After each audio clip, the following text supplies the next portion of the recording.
சம்பவம் செய்த அண்ணாமலை காட்டிக் கொடுத்த ஃபோன் கால். உதயநிதிக்கு வரப்போகும் சம்மன். 30 நாள் தான் டைம். அமலாக்கத்துறைக்கு அமித்ஷா போட்ட ஆர்டர். வணக்கம் நண்பர்களே. தற்போது திமுகவுக்கு எதிராக தமிழக பாஜக பெரிய அளவில் சம்பவம் செய்து வருகிறது. குறிப்பாக புரோட்டோகால் படி அனைத்து அரசு அலுவலகங்களிலும் முதலமைச்சர் மு.க.ஸ்டாலின் புகைப்படம் இருக்க வேண்டும். அந்த அடிப்படையில்தான் அரசு அலுவலகங்களில் மு.க.ஸ்டாலின் புகைப்படங்கள் வைக்கப்பட்டுள்ளன. ஆனால் டாஸ்மாக் கடைகளில் மட்டும் அவரது போட்டோ வைக்கப்படவில்லை. அதன் காரணமாக அது மட்டும் ஒரு குறையாக இருக்கக்கூடாது என்பதற்காக தற்போது தமிழக பாஜகவினர் பல டாஸ்மாக் கடைகளில் மு.க.ஸ்டாலின் போட்டோ மற்றும் புகைப்படங்களை வைத்து வருகிறார்கள்.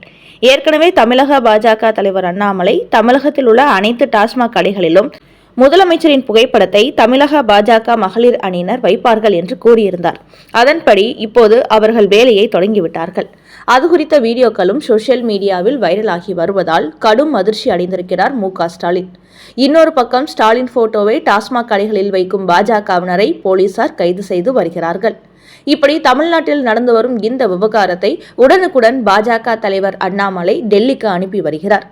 ஏற்கனவே தமிழக டாஸ்மாக் மீது புகார் வந்ததின் அடிப்படையில் அமலாக்கத்துறையை களம் இறக்கியுள்ள அமித்ஷா இப்போது பாஜகவிற்கு எதிராக திமுக காவல்துறையை ஏவி விட்டு வருவதையும் கவனித்து வருகிறார்.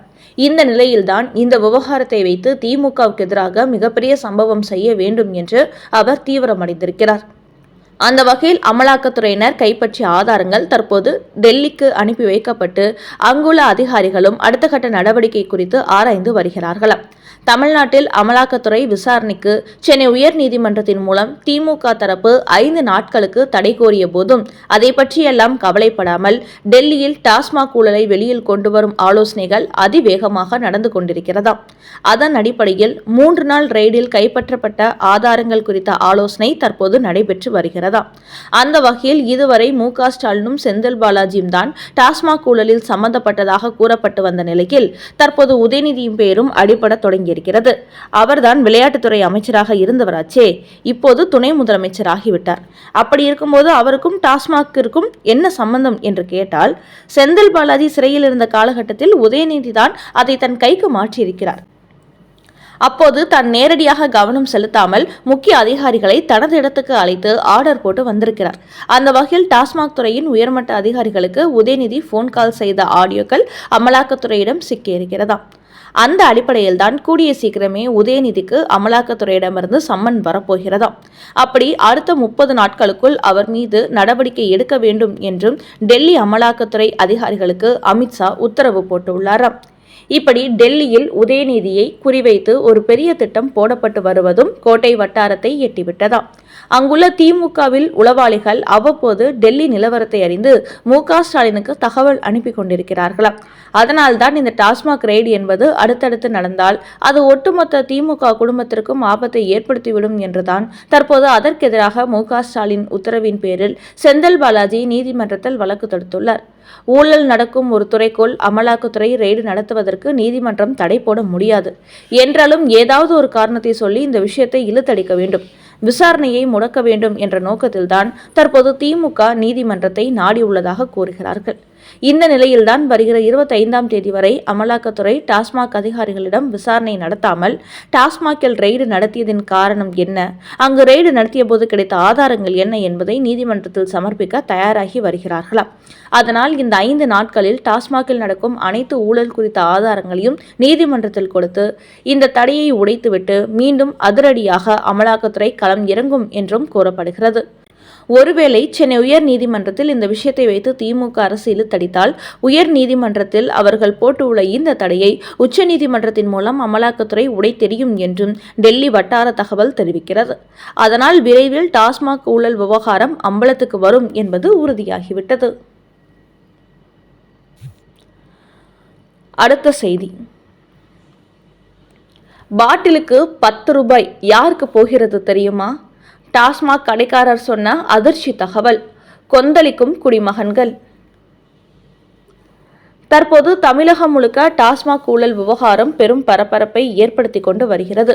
குறிப்பாக டாஸ்மாகில் பல ஆயிரம் கோடி ஊழல் நடக்கும் நிலையில் டாஸ்மாக் கடைகளில் குவார்ட்டருக்கு 10 ரூபாய் வாங்கும் கலாச்சாரத்துக்கு எதிராக குடிமகன்கள் கொந்தளிக்க தொடங்கியிருக்கிறார்கள். இதுகுறித்து தற்போது சில கடை உரிமையாளர்களுடன் குடிமகன்கள் வாக்குவாதம் செய்த வீடியோக்கள் சோசியல் மீடியாவில் வைரலாகி வருகிறது. அதில் சில குடிமகன்கள் ஒரு கடைக்கு சென்று எந்த பொருளை வாங்கினாலும் பில் கொடுக்கிறார்கள். ஆனால் டாஸ்மாக் கடையில் மட்டும் எதற்கும் பில்லே தருவதில்லை. நீங்கள் விற்பனை செய்யும் மதுபானங்களுக்கு உரிய பில்லை அரசாங்க கணக்கில் காட்டாமல் மறைப்பதற்காக இந்த கோல்மால் வேலையை செய்கிறார்களா? இது எந்த வகை நியாயம் என்று பல டாஸ்மாக் கடைகளிலும் குடிமகன்கள் கடைக்காரர்களிடம் சண்டை போட தொடங்கிவிட்டார்கள். இதுகுறித்த பல வீடியோக்கள் சோசியல் மீடியாவில் வெளியாக தொடங்கிவிட்டது. என்றாலும் அதற்கு கடைக்காரர்கள் துளியும் பயப்படவில்லை. நீ 10 ரூபாய் அதிகமாக கொடுப்பதை நான் என் வீட்டுக்கு எடுத்து செல்வதில்லை, அப்படியே வாங்கி அரசாங்கத்துக்கு கொடுக்கிறேன். இந்த காசு அமைச்சர்களுக்கும் கலெக்டர்களுக்கும் போகிறது. நானா எடுத்துக்கொள்ளப் போகிறேன். அவர்கள் அப்படி வாங்க சொல்கிறார்கள், நாங்கள் வாங்கிக் கொண்டிருக்கிறோம். அதனால் ஒரு குவார்ட்டருக்கு 10 ரூபாய் அதிகமாக கொடுத்தால் சரக்கு தருவேன், இல்லை என்றால் போய்கொண்டே இரு என்று டாஸ்மாக் கடை உரிமையாளர்கள் குடிமகன்களிடத்தில் எகிரி பேசுகிறார்கள். அந்த அளவுக்கு இந்த டாஸ்மாகில் எதை எடுத்தாலும் ஊழல்தான். அப்படிப்பட்ட டாஸ்மாகில் அமலாக்கத்துறை சோதனை நடத்தியுள்ள நிலையில் தற்போது அதற்கு செந்தில் பாலாஜி சென்னை உயர்நீதிமன்றத்தில் தடை கோரி மனு தாக்கல் செய்திருக்கிறார். நீதிபதியும் அவர்கள் சொல்லை கேட்டு அமலாக்கத்துறை விசாரணையை நிறுத்தி வைத்திருக்கிறார். இப்படி டாஸ்மாகின் ஊழல் என்பது ஊரறிஞ்ச விஷயமாக இருக்கும்போது நீதிமன்றத்தில் இருக்கும் நீதிபதியின் செயல்பாடு அதற்கு நேர்மாறாக உள்ளது. ஊழல் டாஸ்மாக் துறைக்கு அவர்கள் உடந்தையாக இருப்பது போலவே செயல்பட்டு கொண்டிருக்கிறார்கள். இப்படி நீதிமன்றமும் செந்தில் பாலாஜி போன்ற ஊழல் அமைச்சர்களுக்கு துணை போவதால் இப்போது ஒரு குவார்ட்டருக்கு 10 ரூபாய் அதிகமாக கேட்பவர்கள் இனிமேல் 50 ரூபாய் கூட கேட்பார்கள். அந்த அளவுக்கு இந்த நாட்டில் லஞ்சமும் ஊழலையும் தலைவிரித்தாடி வருகிறது. அதோடு குடிமகன்களிடத்தில் இந்த 10 ரூபாயை நாங்கள் என்ன எங்க வீட்டுக்கா எடுத்து போகிறோம், ஆட்சியாளர்கள் அதிகாரிகளுக்கு தான் போகிறது என்று சொல்வதை கேட்டு, அப்படியென்றால் அவர்களை இங்கே டாஸ்மாக் கடை வாசலில் வந்து உட்கார சொல்லுங்கள், நாங்களே ஆளுக்கு 10 ரூபாய் பிச்சை கொடுக்கிறோம் என்றும் சில குடிமகன்கள் தங்களது ஆதங்கத்தை கொட்டுகிறார்கள்.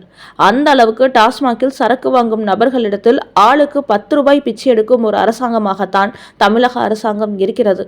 அதனால்தான் இந்த டாஸ்மாக் துறையின் ஊழலை கண்டுபிடிக்க அமலாக்கத்துறை களத்தில் இறங்கிய போது அனைத்து குடிமகன்களும் மகிழ்ச்சி அடைந்தார்கள். ஆனால் இப்போது ஊழல் அமைச்சர் செந்தில் பாலாஜிக்கு சாதகமான நடவடிக்கையில் சென்னை உயர்நீதிமன்றம் இறங்கியிருப்பது அனைவருக்கும் அதிர்ச்சியை கொடுத்திருக்கிறது.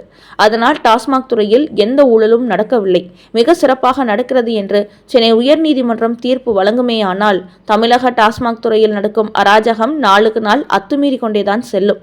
அதன் பிறகு குடிமகன்களை அந்த ஆண்டவன் தான் காப்பாற்ற வேண்டும் என்றும் சிலர் கருத்து கூறுகிறார்கள்.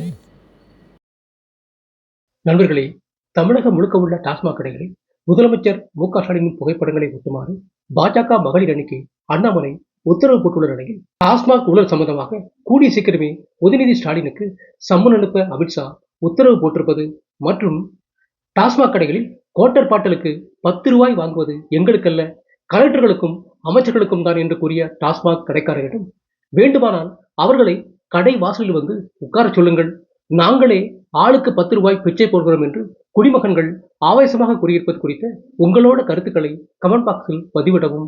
நன்றி, வணக்கம்.